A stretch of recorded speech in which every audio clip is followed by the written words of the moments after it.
Sayyidah Fatima al-Zahra is the daughter of the Holy Prophet Muhammad and Sayyidah Khadija, peace be upon them all. According to most narrations, she was born in Mecca on the 20th of Jumadul Akhirah, and her birth brought great pleasure to the Holy Prophet and Sayyidah Khadija. According to some historians, when Sayyidah Fatima was born, some women and angels of paradise came to help her and also bringing her water from the fountain of Kawthar. Fatima means separated and protected from ignorance and impurity. It means the one who is kept away from the fire of hell. It means the one who is adorned with all virtues, merits and purities.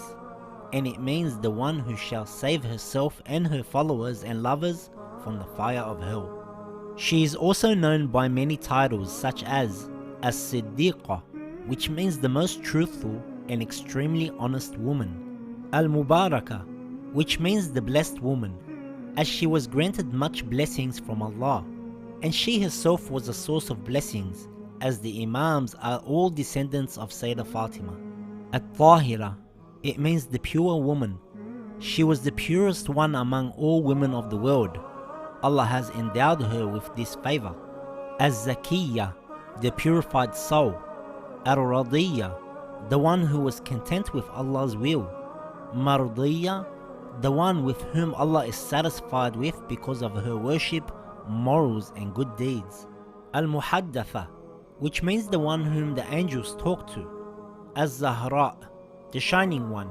She was called this because of her great faith and high morals that would shine to the heavens. She was also named Abiha, the mother of her father, which literally means she was too kind and loving to her father and always looked after him. She would help in feeding the Prophet and needy. She would help with the water and attend the wounds of the Prophet and his needs. Sayyidah Fatima alayhi salam was brought up by her father, learning the Holy Quran and all things about verses and verdicts. The people found her to be a special person. Sayyidah Fatima alayhi salam was the highest example in chastity, honor and veiling for all women. Once, a blind man asked permission to visit Sayyidah Fatima. When the Prophet saw them, he asked his daughter Fatima alayhi salam, "Why did you cover yourself fully, though he is blind and could not see you?" She said, "He could not see me, but I could see him." The Prophet said, "I witness that you are a part of me." Veil is beauty and honor for women. Whenever a woman adorns herself with chastity, she will be in the highest position and most honorable rank. The veil and chastity of Fatima alayhi salam is a high example for every woman who wants to live honorable in the society. When Sayyidah Fatima was a little older, many companions hurried to the Prophet to ask for the hand of Sayyidah Fatima in marriage. The Prophet said to these people that he was waiting on orders from Allah first. The Prophet received the message to marry his daughter with Imam Ali alayhi salam. When any poor person came to see the Prophet, he would say, "Go to my daughter's house Fatima, she is the most kind." According to some narrators, she even gave away her wedding dress on the night of her wedding to a person in need. Sayyidah Fatima and Imam Ali's children were Imam Hassan, Imam Hussein and Sayyidah Zainab. Some historians also say that they had a daughter called Kulthum. She also had a son called Muhsin, who died in the belly of Sayyidah Fatima. Once, Imam Ali alayhi salam went to ask the Prophet for a servant for Sayyidah Fatima to help them. Answering this request, the Prophet went to Sayyidah Fatima and taught her a tasbih and said that this was better than having a servant. This tasbih is famously known as tasbih of Sayyidah Fatima. Imam Hussein once said that he often saw his mother absorbed in prayer and always noticed that she prayed for the neighbors and others before she prayed for herself and her family. Mushaf of Fatima is the name of a book, the contents of which was revealed to Sayyidah Fatima and was written down by Imam Ali. Today the book is kept with the 12th Imam al-Mahdi. According to narrations, the contents in the book is not the Holy Quran, as some may claim.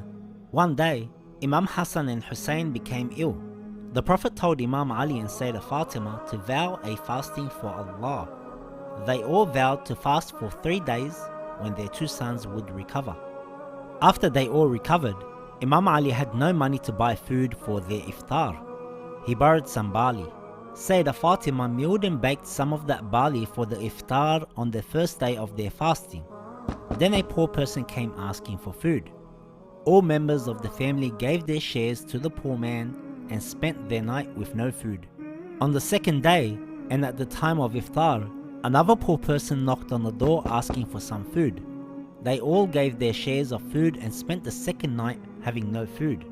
On the third day, Sayyidah Fatima milled and baked the rest of the barley. At the time of iftar, someone knocked on the door asking for some food, and they did the same as they did on the previous 2 days. On the fourth day, the Prophet came to them and saw them very weak and suffering from hunger. Then he did a dua for their well-being. At those moments, the angel Gabriel came down to the Prophet, carrying with him these verses as a reward from Allah for these great people. They are known as the verses of Abrar. Another verse was revealed on the occasion when the chief of the Christians came to the Prophet to argue with him about Islam. After a long argument, they agreed to pray to Allah and ask Allah to curse those who lie. When the time came, the Prophet brought his daughter Fatima, Imam Ali, Imam Hassan, and Imam Hussein, peace be upon them. When the Christians saw the Prophet with his family, who were highly glorified and revered by all people, their hearts were filled with fear and horror. The Christians stopped the process of cursing and asked the Prophet for forgiveness. The verse of Mubahala was revealed about this event. There are many other verses and traditions about Sayyidah Fatima, which are too numerous to list here. The Prophet, peace be upon him, said, 4 women are the best among all in paradise: Asiya, the wife of Pharaoh, Maryam, the mother of Nabi Isa, Khadija, his own wife, and Fatima, his own daughter. During the last few months of her life, some very unpleasant and painful incidents occurred. It has been mentioned that during this period, no one saw Fatima az-Zahra smiling. The passing of her father caused her great distress. The event of Saqifa, the unlawful confiscation of the Khalifate, the confiscation of the land of Fadak, which the Prophet had gifted to her, are some of the most important events that took place during this period. Being at the side of Imam Ali, she was one of the main opponents against the Saqifa Council and the governance. It was because of this stance that they had become targets of the government's threats.